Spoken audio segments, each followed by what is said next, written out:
शादी के पहले दिन ही, जबकि अभी वलीमा भी नहीं हुआ था, मुझे मेरे हस्बैंड के अफेयर के बारे में पता चल गया था। उस हस्बैंड के अफेयर के बारे में जो मुझ पर जान मारता था, जिसने मुझसे मोहब्बत की शादी की थी, जो मुझसे मोहब्बत के दावे करता था। एक लड़की जो शादी करके आती है, ढेर सारे ख्वाब सजाए आती है कि वो अपने शोहर के साथ घूमेगी फिरेगी, एक नई दुनिया बसाएगी। उस लड़की को ये पहले दिन ही पता चल जाना कि जिससे तुम्हारी मोहब्बत की शादी हुई है, जो तुमसे मोहब्बत के दावे करता है, उस इंसान ने तुम्हें धोखा दे दिया। उस इंसान की जिंदगी में तुम्हारे अलावा भी किसी और की गुंजाइश है। फिर इस बारे में जब हमारी बात हुई तो मेरे हस्बैंड ने मुझसे 3 माह का टाइम लिया कि 3 माह के अंदर अंदर मैं इस औरत से अपनी जान छुड़वा लूंगा, क्योंकि ये औरत मुझे ब्लैकमेल करती है, ये मेरी इज्जत खराब करेगी। और मैं पागल इतनी बेवकूफ थी कि मैं अपने शोहर की बातों में आ गई। वक्त गुजरता गया, इसी तरह 3 माह पूरे हो गए।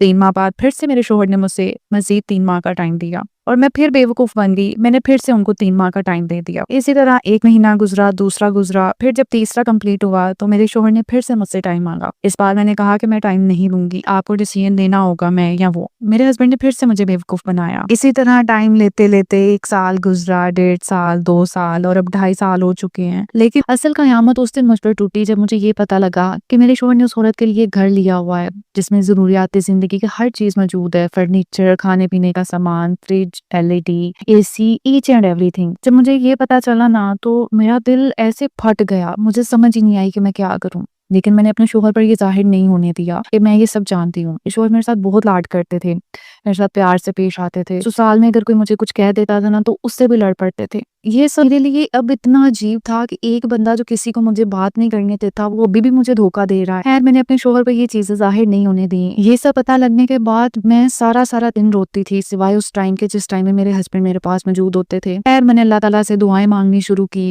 और अल्लाह ताला ने मुआवजा कर दिया। मेरे हस्बैंड ने उस औरत को छोड़ दिया है। वो अभी भी मेरे साथ बहुत प्यार, मोहब्बत और इज्जत से पेश आते हैं, मेरा ख्याल रखते हैं। लेकिन मेरे दिल में ये जो चीजें हैं कि मेरे होते हुए मुझसे इतनी मोहब्बत करने के बावजूद भी क्या वाकई मर्द को किसी और औरत की भी जरूरत होती है? क्या उसके लिए एक औरत की मोहब्बत काफी नहीं होती कि वो उसके साथ वफा कर सके?